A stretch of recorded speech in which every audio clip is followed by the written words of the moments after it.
Walang kawala sa mga operatiba ang 13 katao na ito na naaktuhang nagsasagawa ng iligal na paglilipat ng mga diesel at LPG sa isang compound sa Lucena City, Quezon. Nahuli sa akto ang mga suspect na naglilipat ng diesel mula sa tanker truck papunta sa plastic containers at LPG mula sa tanker papunta sa mga gas cylinders o tangke. So, minanmanan ito ng mga tropa natin sa Regional Intelligence Division, RSOG.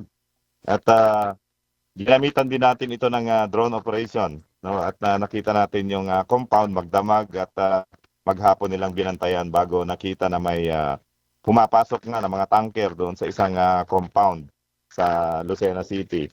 Pero ito ay nagmula sa Sariaya, Quezon. So, ganun po yung naging operation natin. Inantay natin na makapasok yung mga tanker. Nakumpisa ang mga ito ang libo-libong litro ng diesel, LPG at iba pang kagamitan na nagkakahalaga na higit 16 million pesos. Ayon pa kay Brigadier General Bacay, ibinebenta ng mga sospek ang diesel at LPG sa mga small-time players na gasolinahan.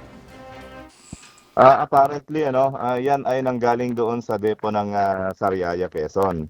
At ito ay kanilang ibinabagsak o hinahatid sa mga